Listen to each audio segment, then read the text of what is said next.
ಬುದ್ಧ ಬಗ್ಗೆ ಆ, ಎಲ್ಲರೂ ತಪ್ಪಾಗಿ ತಿಳ್ಕೊಂಡಿದ್ದಾರೆ. ಬುದ್ಧ ಆಸೆ ದುಃಖಕ್ಕೆ ಮೂಲ ಅಂತ ಹೇಳಿದ್ರು ಅಂತ ತಿಳ್ಕೊಂಡಿದ್ದಾರೆ. ಅದು ಒಂದು ತಪ್ಪು ತಿಳುವಳಿಕೆ ಆಗಿದೆ.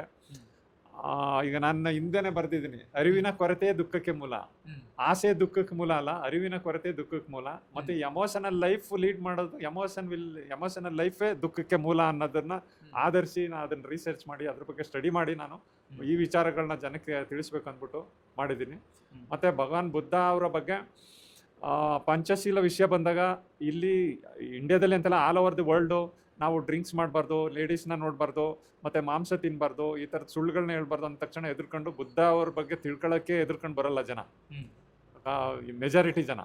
ಸೊ ಅದಕ್ಕೆ ನಾನು ರಿಸರ್ಚ್ ಮಾಡಿ ನಾನು ಕಂಡುಕೊಂಡ ರೀತಿ ಬುದ್ಧ ಬುದ್ಧಿಸಮ್ ಪ್ರಾಕ್ಟೀಸು ವೇರಿಯಸ್ ಸ್ಟೇಜಲ್ಲಿ ಮಾಡ್ಬೋದು. ಒಂದು ಸ್ಟೇಜು ಅವ್ರದ್ದು ಮನೆಯಲ್ಲಿ ಬುದ್ಧ ಅವ್ರ ಫೋಟೋ ಅಥವಾ ಸ್ಟ್ಯಾಚ್ಯೂನ ಇಟ್ಟು ಅವ್ರಿಗೆ ಒಂದು ದೀಪ ಹಚ್ಚಿ ಒಂದು ಫ್ಲವರ್ಸ್ನ ಇಟ್ಟು ಅವ್ರಿಗೆ ತ್ರಿಸರಣ ಪಂಚಶೀಲನ ಹೇಳಿ ಪಂಚಶೀಲಗಳನ್ನ ಹೇಳೋದು ಒಂದು ಮೆಥಡ್. ಅದು ಅವ್ರು ಪಂಚಶೀಲ ಫಾಲೋ ಮಾಡಲ್ಲ, ಅವರು ಪಂಚಶೀಲನ ಹೇಳ್ತಾರೆ ಅಷ್ಟೇ. ನೆಕ್ಸ್ಟ್ ಸ್ಟೇಜು ನೀವು ಪಕ್ಕಾ ಬುದ್ಧಿಸ್ಟು, ನಾನು ಪಂಚಶೀಲನು ಫಾಲೋ ಮಾಡ್ಬೇಕನ್ನೋದು, ಆ ಸ್ಟೇಜಲ್ಲಿ ನೀವು ಪಂಚಶೀಲ ಮಾಡೋ ಬುದ್ಧಿಸ್ಟ್ ಆಗ್ಬೋದು. ಪಂಚಶೀಲ ಮಾಡದೇ ಇದ್ರೆ ಬುದ್ಧಿಸ್ಟ್ ಅಂತ ಅಲ್ಲ, ನೀವು ಎಂಟ್ರಿ ಲೆವೆಲ್ ಬುದ್ಧಿಸ್ಟ್ ಪಂಚಶೀಲ ಮಾಡಲಿಲ್ಲ ಅಂದರೆ. ಸೊ ಹಂಗಾಗಿ ಅದು ಕನ್ಫ್ಯೂಸ್ ಮಾಡ್ಕೋಬಾರ್ದು.